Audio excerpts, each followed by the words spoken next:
Welcome to our channel. For those of you who are new around here, we're Pal Tiya International and we created a sculpting medium called Pal Tiya Premium that looks and feels just like clay but cures stone hard.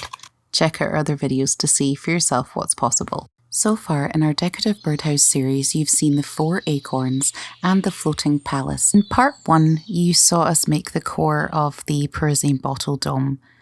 And today in part 2, we'll be sculpting the roof. The tools are linked in the description box below. Our roof will have diamond tiles on it. We need to make a pattern to quickly and accurately draw those onto the moist Pal Tiya Premium. This V shape establishes the top and bottom edges of the tiles. Cut the pattern in paper.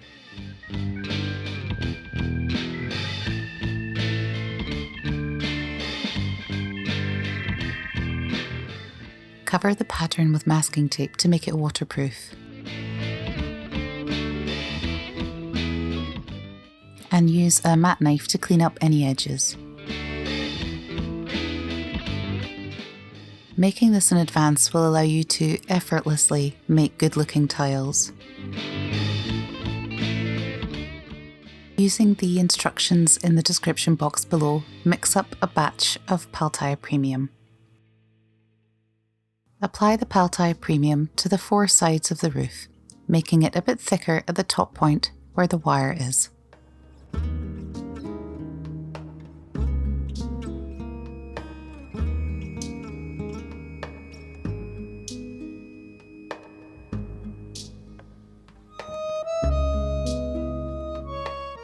Shape the surfaces roughly with your trowel tool.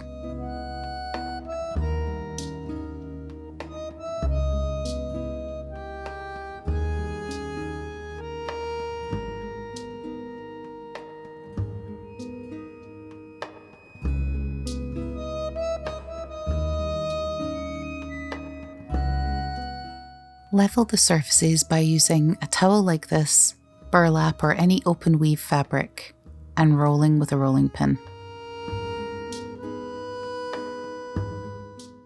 You may need to fill in little bits as you go.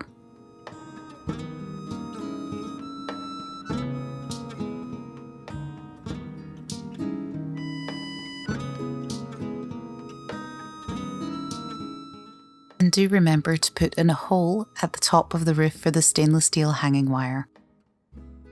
Find your centre line with a ruler and draw the centre line in clearly.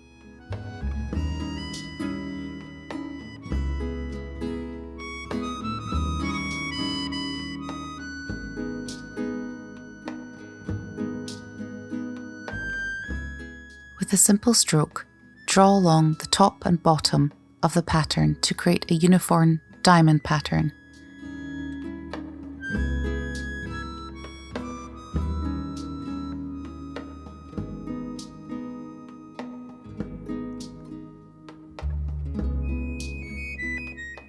Flip it upside down and draw the other sides on. It's surprising how good this looks. Notice how the cardboard base supports the roof off the table, no smudging the lower sides.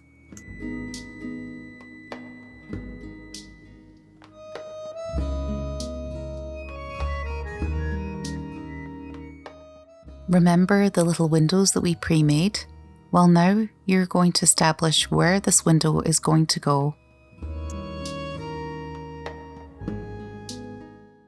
Mark the location and size.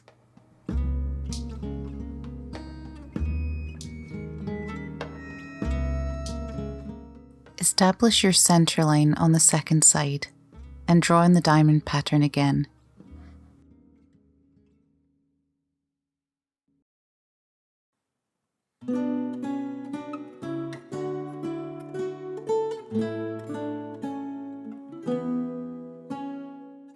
Using an old spoon, smooth out the product.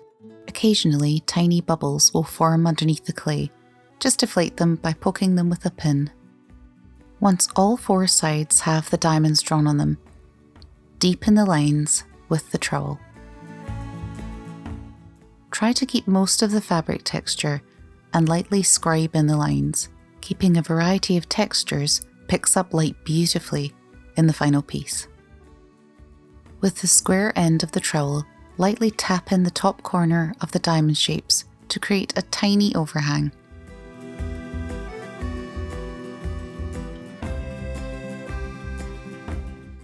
And then gently soften any tool marks. Sharpen the lines one final time, and then it's time to waft a flame over in a well-ventilated area just to burn off any excess fibres. Don't forget to add your window. Cut in a hole with your daub tool and clear away the excess Pal Tiya Premium. Slightly dampen the back of the cured window frame and fill it in with a tiny amount of Pal Tiya Premium. This will essentially act like a glue.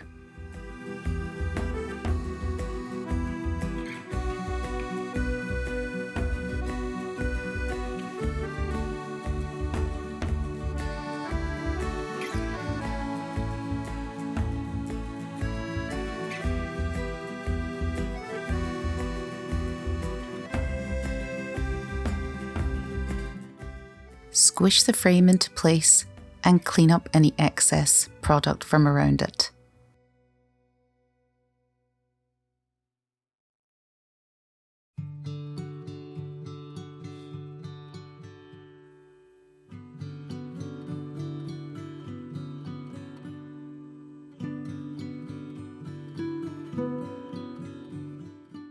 Make sure the inside is clean and tidy too. So here's the completed diamond pattern on the roof and window in place. You can see how well the corners line up because the core was made of the cardboard cross sections. They keep the shape uniform and accurate. Yes, more burning. Please follow our curing instructions in the description box below. After curing for 3 days, we decided to remove the cardboard and give it a clean over with a fork and a rasp. Tidied all the edges. Using a daub tool, we cleaned up any tiny imperfections. You'll find that material feels like hardwood on day 3 and carves in a similar fashion. We decided to add some extra architectural flourishes. With a pencil, we established the roof borderlines.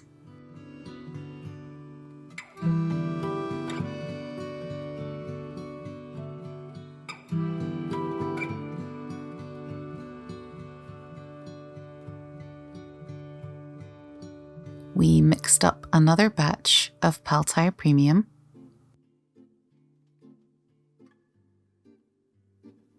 Lightly dampened the surface of the roof with water and applied this fresh Pal Tiya Premium to the corners. Pinch it firmly into the surface details. Avoid creating any air pockets.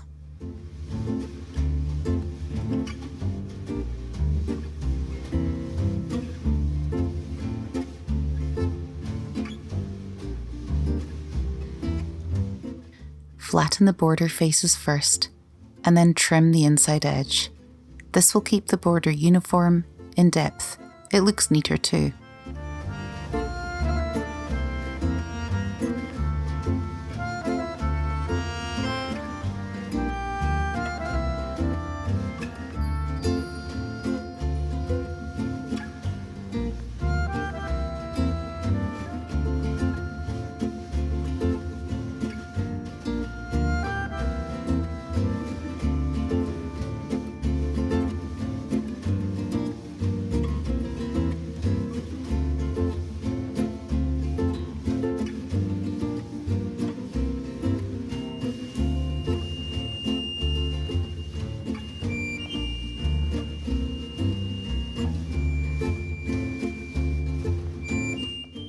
Burnish with a spoon to put a sharper point on the corners.